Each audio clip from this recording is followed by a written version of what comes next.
সনাতন ধর্মের বৈষ্ণবীয় ধারার অনুসারীদের কাছে মায়াপুর ধাম অন্যতম পবিত্র তীর্থস্থান। সারা বিশ্বের অসংখ্য কৃষ্ণভক্ত প্রতি বছর মায়াপুর ধাম দর্শনে আসেন।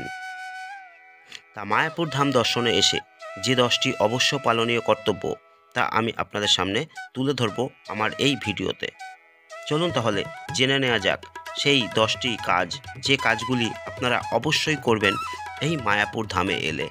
এই 10টি কাজ যদি আপনারা না করেন তাহলে আপনাদের এই মায়াপুর ভ্রমণ সম্পূর্ণ অসম্পন্ন থেকে যাবে। যে কারণে জেনে নেওয়া যাক সেই কাজগুলি কি কি।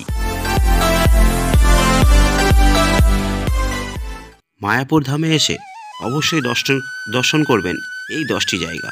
তার মধ্যে প্রথমে আপনারা দেখতে পাচ্ছেন এই শিল প্রভুপাদের পুষ্প সমাধি মন্দির। এই মন্দিরটি কিন্তু আপনারা অবশ্যই দর্শন করবেন। 2 নম্বরে বলে রাখি, আপনারা অবশ্যই দর্শন করবেন এই 24 ঘন্টা ভজন কুটির। এখানে কিন্তু 24 ঘন্টা, দিনের মধ্যে 24 ঘন্টা কৃষ্ণ নাম সংকীর্তন হয়ে থাকে। তো দর্শন করে যাবেন অবশ্যই এই 24 ঘন্টা ভজন কুটির। আর এটি আপনারা পাবেন ইস্কন মন্দিরে ঢোকার মুখেই একদম বাঁ হাতে। 3 নম্বরে বলে রাখি, অবশ্যই দর্শন করবেন মায়াপুরের এই গোশালা। মায়াপুর গোশালা কিন্তু পশ্চিমবঙ্গের সবচেয়ে বড় গোশালা। আর এটি রক্ষণাবেক্ষণ করেন এই মন্দির কর্তৃপক্ষ, ইস্কন রাধা মাধব মন্দির কর্তৃপক্ষ। যে কারণে এই গোশালাটি মায়াপুরে এলে অবশ্যই দর্শন করা প্রয়োজন। 4 নম্বরে আপনারা দর্শন করবেন চন্দ্রোদয় মন্দির বা ইস্কন রাধা মাধব মন্দির। দেখতে পাচ্ছেন সেই রাধা মাধব মন্দিরের ভিডিও, এবং এই রাধা মাধব মন্দিরের মধ্যেই আপনারা পেয়ে যাবেন নৃসিংহদেব ও পঞ্চতত্ত্বের দর্শন। তো আসবেন অবশ্যই এই রাধা মাধব মন্দিরে।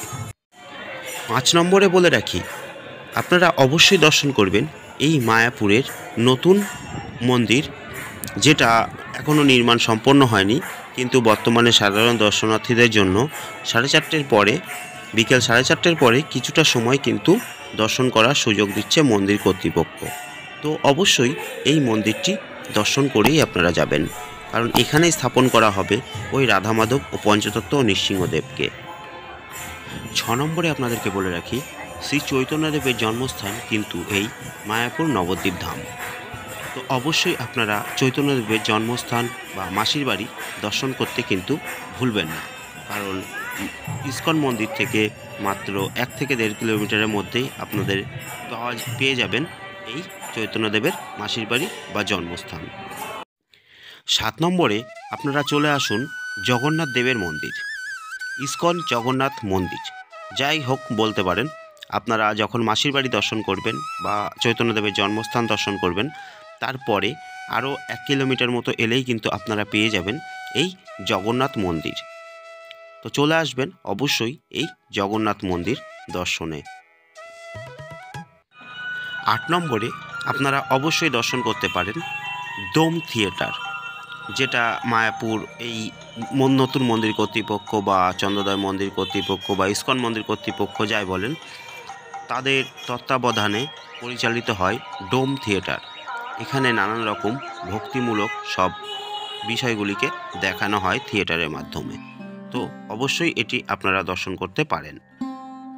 9 নম্বরে বলে রাখা দরকার, মায়াপুরে কিন্তু প্রচুর ভক্তিমূলক বই পাওয়া যায়, যেগুলিকে আপনি কিনতেও পারেন ও পড়তেও পারেন। সেই রকম একটি লাইব্রেরি কিন্তু এই মন্দির কর্তৃপক্ষের বা মন্দিরের ক্যাম্পাসের মধ্যেই অবস্থিত। সেখানেও কিন্তু আপনারা কিছুটা সময় ভিজিটের জন্য রাখতে পারেন। শেষ পয়েন্টে বা 10 নম্বর পয়েন্টে বলে রাখি, মায়াপুরে যারা আসছেন অবশ্যই গঙ্গা স্নান ও গঙ্গা দর্শন অবশ্যই করবেন। সবশেষে বলে রাখি, চ্যানেলের ভিডিওগুলি কেমন লাগছে তা অবশ্যই কমেন্ট বক্সে জানাবেন। যদি ভালো লাগে অবশ্যই একটি লাইক করবেন, কারণ আপনাদের লাইক আমাদের ভিডিও তৈরি করতে উৎসাহ যোগায়। আর যদি এই ধরনের ভিডিও আপনাদের ভালো লাগে তাহলে অবশ্যই চ্যানেলটি সাবস্ক্রাইব করবেন।